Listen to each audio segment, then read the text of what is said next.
नमस्कार, मी तन्मय टिल्लू. कौल 24चा पोहोचला आहे सुवर्णनगरी जळगावात.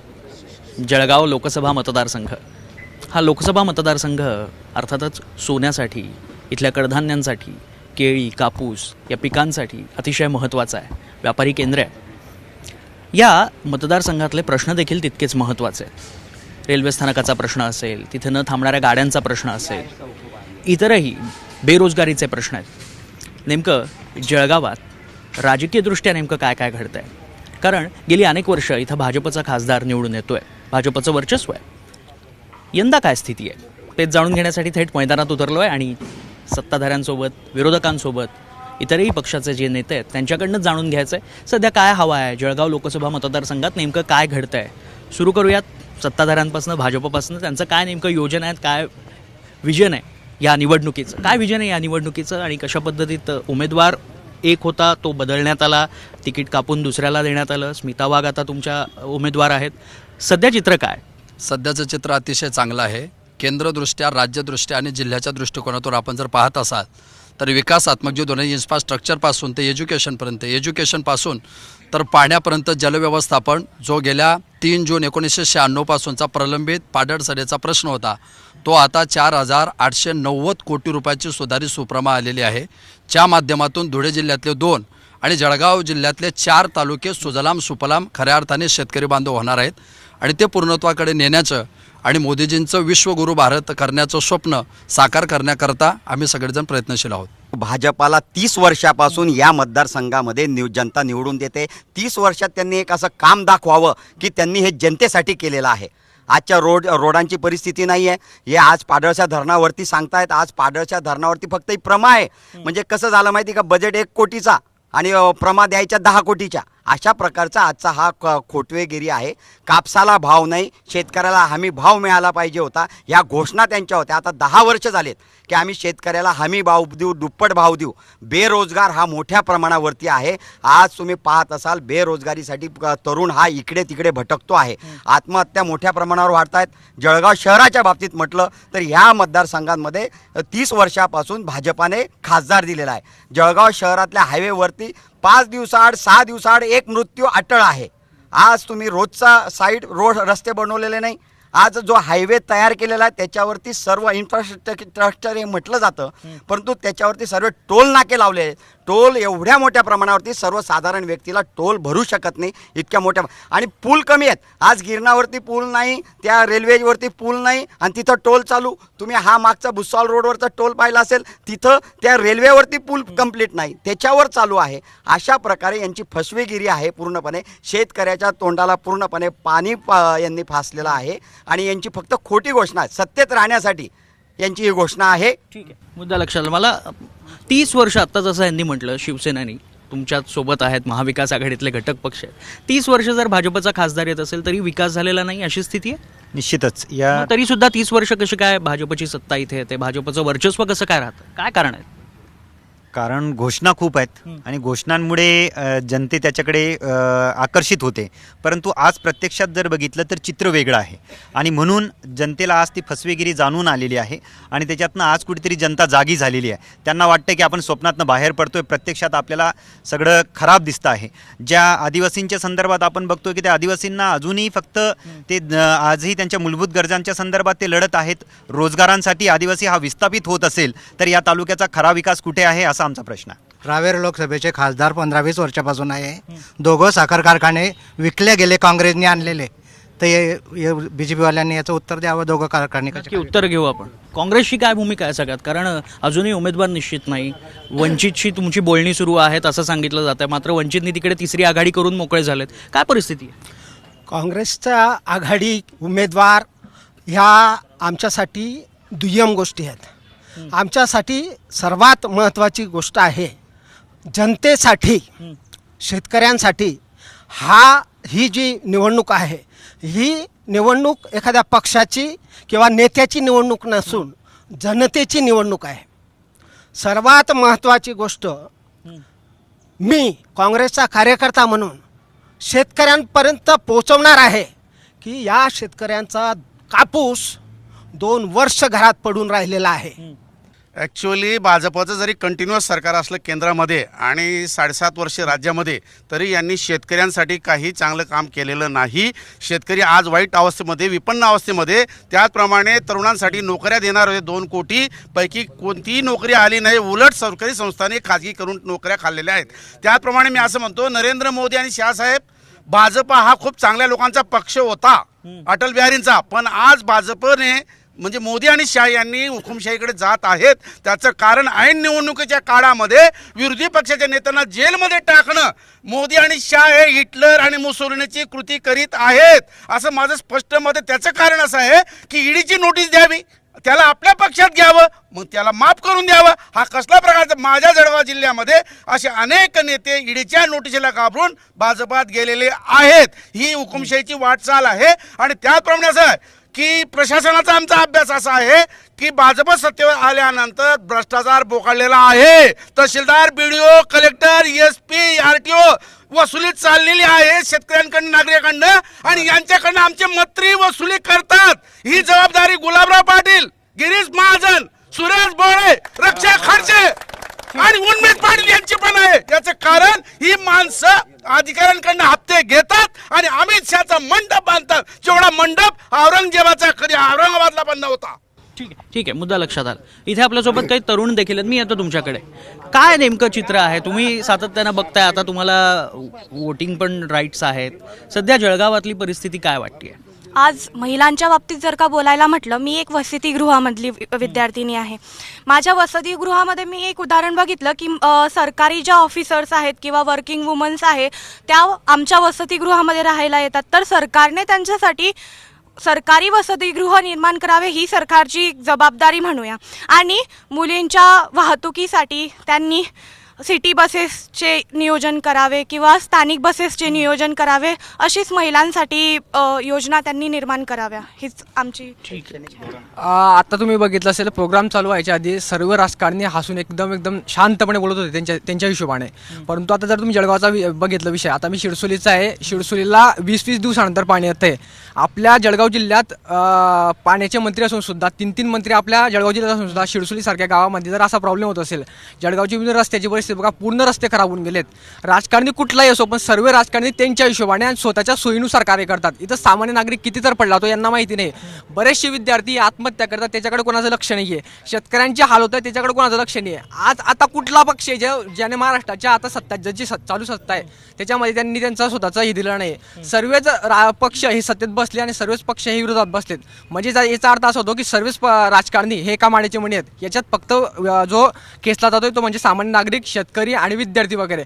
सध्या विद्यार्थ्यांना असं बघितलं तुम्ही तर शिक्षण जे घेता आपण 1-1, 1.5 लाख रुपये असतात आणि पगार किती लागतो? जॉब लागून 10-15 पगार लागतात. मग विद्यार्थ्यांनी नेमकं करावं काय? याच्यावर एखाद्या सर्व पक्षांनी एकत्रित येऊन काहीतरी छोटा रोजगार तरी उभा करता येईल विद्यार्थ्यांसाठी. असं नाही म्हणत की तुम्हाला नोकरी लागली पाहिजे, नाही काही धंदा वगैरे करायचा म्हटलं तर त्या हिशोबाने करायला पाहिजे, किंवा सोशल मीडियावर तुम्ही काहीतरी चांगल्या गोष्टीने कामं करू शकता. अशा पद्धतीने सर्वच पक्षांनी कामं केले तर व्यवस्थित कामं होतील. पण सध्या कंडिशन अशी की प्रत्येकाला फक्त सत्ता पाहिजे आणि सत्तेसाठी कोणी कोणाचे बी म्हणजे सध्या बोलायला जर गेलं ना तर सध्या अशी कंडिशन झाली आहे की स्वतः लोक म्हणजे सत्तेसाठी तुम्ही स्वतःच्या आईवडिलांना विकायला सुद्धा मागे पुढे बघत नाही. इतकी वाईट परिस्थिती झाली. ठीक. वंचित काय कुठल्या तिसरी आघाडी करतंय का महाविकास आघाडीसोबत आहे? काय सध्या तिसऱ्या आघाडीच्या संदर्भात आदरणीय बाळासाहेब आंबेडकर 2 तारखेला डिक्लेरेशन करतील असं आजच्या पत्रकार परिषदेत म्हटलेलं आहे. महाविकास आघाडीसोबत आम्ही अद्यापही आहोत असं आम्ही वारंवार म्हणतोय. फक्त महाविकास आघाडीच्या काँग्रेस आणि बाकीच्या ते माहीत नाही कोण आता, कारण मागच्या दाराने जाऊन कोण निरोप देते तर त्याची स्पष्टता आल्यावर समजेलच. पण आम्ही स्वतंत्र तयारीत आहोत. जर गरज पडली तर आम्ही तितक्याच ताकदीने तयारीत देखील आहोत. राज्य सरकारच्या अखत्यारीत कोणते रस्ते येतात त्याची माहिती घ्या. केंद्र सरकारच्या अखत्यारीत कोणते रस्ते येतात त्याची माहिती घ्या. मुद्दा 2 ऐका ना, ऐका ऐकून घ्या. सत्ता याच्या अगोदर महाविकास आघाडी आहे. मुद्दा 2 सर विरोधकांचे प्रश्न आहेत, विरोधकांचे प्रश्न आहेत. हा बरोबर आहे. मुद्दा 2 माझं काय म्हणणं आहे की साहेबांनी बोललं ते अगदी सत्य आहे.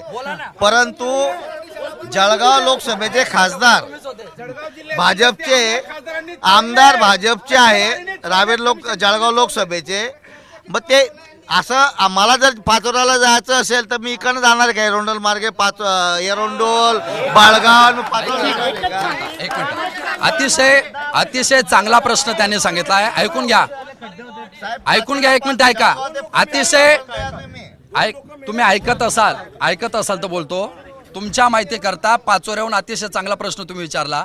पाचोऱ्यापर्यंत रस्ता झालेला आहे काय? ऐका ना, नांदगाव ऐका, चांदवड, नांदगाव, चाळीसगाव, ऐका ना तुम्ही यांनी काय केलं, पूर्वी कामं द्यायचो, टेंडर द्यायचो आपण, टेंडर द्यायचे आणि मग टेंडर दिल्यानंतर सरकार टेंडर द्यायचं, टोल लावायचं आणि टोल वसूल करायचे. आता हे इतके हुशार आहेत की 300 कोटी रुपयाचं काय करायचं, पहिले सरकारने काम करायचं आणि मग नंतर टेंडर त्याचं टोलचं वसुलीचं काढायचं. अरे पहिल्यांदा असं घडलं. म्हणजे ज्या गाडीची किंमत आमची 60,000 होती तिला 44% आहे. अच्छा, 4 व्हीलरला 1 लाखाच्या वरती 58% टॅक्स आहे. म्हणजे आम्ही टॅक्स बी भरतोय आणि वरतून हे म्हणजे तुम्ही समजून घ्या ना, टेंडर का काढताय? 300 कोटी टेंडर काढलं का ते सरकारने काम करायचं आणि सरकारने काम केल्यानंतर त्याच्यानंतर टोल काढायचा सरकारने आणि मग तो विकायचा, रोड विकायचा, रोडाच्या आजूबाजूच्या जागा विकायच्या. अरे ह्यांनी लावलं काय? हे महाराज जे होते ना, भाजपचे महाराज स्वतः अपघात झाला त्यांचा, ते स्वतः ऍक्सिडेंट झाला त्यांचा. ठीक आहे, मी पुढचा मुद्दा घेतो. मला शिवसेनेकडे यायचं. आता बोला. शैक्षणिक धोरणाबाबत पाहिलं असेल, सर्व प्रायव्हेटायझेशन चालू आहे. राष्ट्रीय धोरणानुसार UGCच्या माध्यमातून विद्यापीठ हे स्वायत्त विद्यापीठ चालू करायचे, म्हणजे गोरगरिबाच्या मुलांना शिक्षण मागात झालं पाहिजे, अशा प्रकारे त्यांचं चालू आहे. प्राथमिक माध्यमिक शाळा ह्या ज्या मराठी मीडियमच्या शाळा आहेत ह्या बंद करणं याच्या माध्यमातून चालू आहे. यांनी रोडाचं सांगितलं, यांनी महाराजांनी चालावं. BJPच्या जिल्हाध्यक्षांनी माझ्यासोबत जळगाव ते पाचोरा जसं समुद्रात झेपतो ना आपण, त्याप्रमाणे रोडावरती गाड्या चालतात. यांचं खोटं बोलायचं पण नेटून बोलायचं असं यांच्या माध्यमातून बेरोजगाराला आजपर्यंत यांनी जे आव्हान केलं होतं, 2 कोटी रोजगार देऊ आम्ही दरवर्षाला, या 10 वर्षामध्ये 2 कोटी सुद्धा रोजगार मिळाला नाही, अशी परिस्थिती यांच्या माध्यमातून आहे. रोडाचं बिलकुल साफ खोटं आहे. जळगावमध्ये आधी टोल लावले जातात आणि त्याच्यानंतर रोड होईल का? आणि रोड सुद्धा अपूर्ण आहे. जळगावच्या हायवेवरती बालगोपालांचा जे शाळेमध्ये जातात त्यांचे ॲक्सिडेंट होतात, त्यांच्या पालकांचे ॲक्सिडेंट होतात. याच्याकडे लक्ष कोण देणार? या इतक्या वर्षापासून चालू असलेलं जळगाव त्यांचा मस्सावतचा, जिथं हे जिल्हाध्यक्ष राहतात त्या भागातला एक पूल आहे रेल्वेचा, 15 वर्षापासून लटकलेला आहे. केंद्राचं काय कारण आहे की आपण रोड आहे, सरकार आपलं आहे, त्या माध्यमातून आपण काय मुद्दा लक्षात आला. मला राष्ट्रवादीची एक प्रतिक्रिया घेऊ दे. राष्ट्रवादीची प्रतिक्रिया घेऊ दे. बोला. सरकार, आज केंद्र सरकार, राज्य सरकार आहे भारतीय जनता पार्टीचं आहे. गेल्यापासून ह्या ठिकाणी फक्त भारतीय जनता पार्टी सत्तेत आले की त्यांना चंदा कसा जमा करता हा एक त्यांचा धंदा आहे. इलेक्ट्रॉनिक बॉन्डच्या माध्यमातून आज कोट्यवधी इलेक्ट्रॉनिक बॉन्डच्या माध्यमातून कोट्यवधी जमा केलेल्या आणि त्याची सर्व्हिसळ हे नागरिकांवर बसले जात आहे. सर्वीकडे खाजगीकरण केले जात आहे. आज भारतीय जनता पार्टीचे जिल्हाध्यक्ष सांगताय, आम्ही त्यांना आव्हान देतो की आमच्याबरोबर चला, कोणता एक रस्ता सीधा असेल तर आम्ही त्यांना एकूण दाखवतो, सत्कार करू.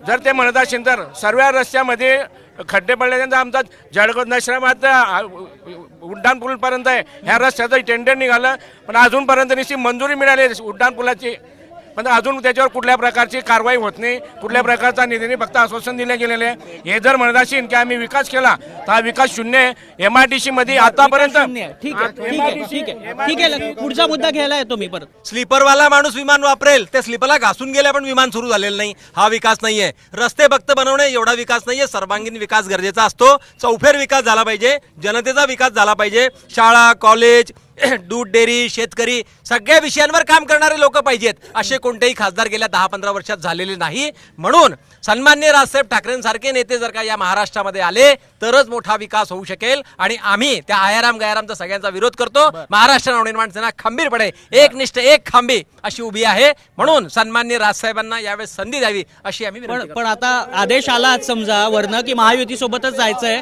तरी हेच मुद्दे असतील. अजून आदेश आलेला नाही. एक मिनिट, आदेश अजून आलेला आणि मी तेच म्हणतो, आता आदेश आला तरी हेच मुद्दे असतील आणि तरी हीच मागणी असेल. आदेश अजून आलेला नाही. एक मिनिट ऐका, आदेश आलेला नाही.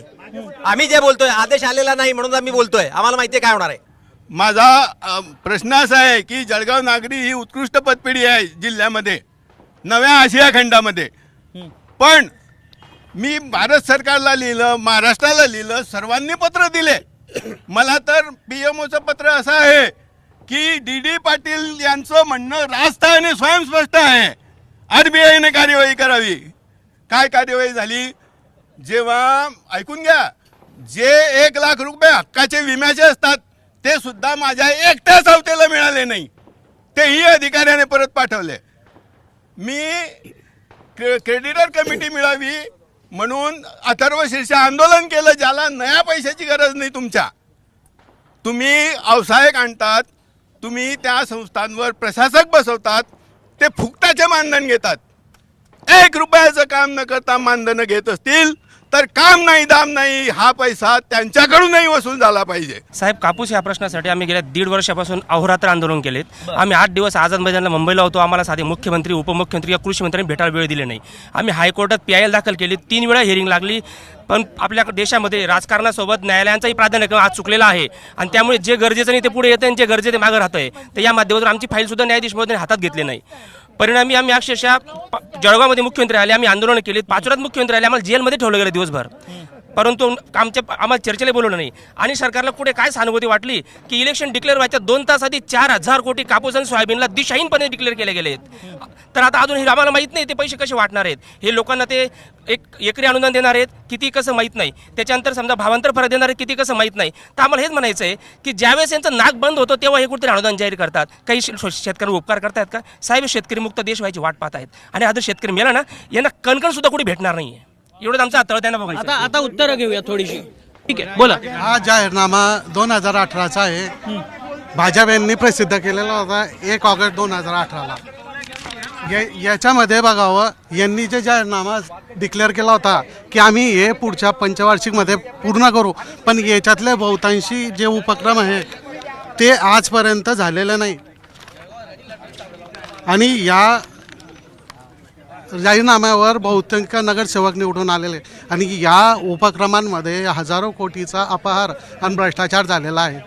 मी आज मी जे प्रश्न विचारतोय जनतेच्या सामने विचारतोय की ज्या टायमाला जळगावमध्ये मेडिकल कॉलेज झालेलं आहे आणि आज जनतेचा प्रश्न आज बी सुटत नाही आहे. मी मेडिकल कॉलेजमध्ये लहानचा मोठा होतोय आणि दवाखान्यापासून ज्यापर्यंत धोड दवाखाना होता तिथून तो दवाखाना किती आला, किती वाढला, काय वाढला हे मला मालूम आहे. आणि आजपर्यंत मेडिकल कॉलेज झालं आहे आणि त्यानंतर एक मेडिकल कॉलेज कुसंबाजवळ बनतं आहे, उमाडा फाट्याजवळ. तर या मेडिकल कॉलेजचा फायदा कोण घेते आणि कोणते आमदार आणि कोणते खासदार आणि मंत्री यांनी आम्हाला स्पष्ट करून दाखवा जनतेच्या सामने. या ठिकाणी मेडिकल हबच्या माध्यमातून आज BAMSचे विद्यार्थी जे 150 विद्यार्थी दरवर्षाला पास होत आहेत. BAMSचे विद्यार्थी आहेत. महाराष्ट्रात पहिलं BHMS कॉलेज हे जळगावमध्ये सुरू झालेलं आहे आणि एक वेगळी ओळख या ठिकाणी जळगावची मेडिकल हब म्हणून, शैक्षणिक हब म्हणून होत आहे. निश्चितपणे जळगावकरता ही भूषणाची बाब आहे. जे आमदार या ठिकाणी उपस्थित नाही त्यांनी दिव्यांगाचं सर्टिफिकेट घेतलं असं आता संदर्भात बोलले, तर ते जे उपस्थित नाही त्यांच्याबद्दल बोलू नये. कोणी दिव्यांग बांधवांच्या भावनाशी कोणी खेळू नये. एखाद्याने दिव्यांग सर्टिफिकेट घेतलं असेल आणि जे उपस्थित नसेल तर त्या ठिकाणी हा विषय उपस्थित करू नये. बोला, काही झालं यांच्या वल्गना, यांना किती वल्गना करू द्या. येत्या 4 तारखेला पुन्हा एकदा 5 लाखापेक्षा जास्त मतांनी आमच्या भारतीय जनता पार्टीचा उमेदवार निवडल्याशिवाय राहणार नाही. आणि या सगळ्यांना हेच कशा पद्धतीचे फेकू आहे 70 वर्षापासूनचे यांच्या प्रत्येकाच्या लक्षात येईल. यांच्याकडे अजून उमेदवार नाही, यांना उमेदवार डिक्लेअर करायला लावा आणि मग भारतीय जनता पार्टीशी 56 इंचाचा संघर्ष करायला लावा. जळगावमध्ये सुवर्णनगरीमध्ये अनेक मुद्दे आहेत. केळी पीक असेल, कापूस असेल, त्या संबंधित अनेक प्रश्न आहेत. मात्र खरी चुरस रंगणारे तिथला उमेदवार कोण असणार आणि भाजप पुन्हा सत्तेत येणार का, मतदान कोणाच्या पारड्यात होणार, हाच मुद्दा. कॅमेरामन प्रकाश चव्हाणसह मी तन्मय टिल्लू, जळगाव, कौल 24.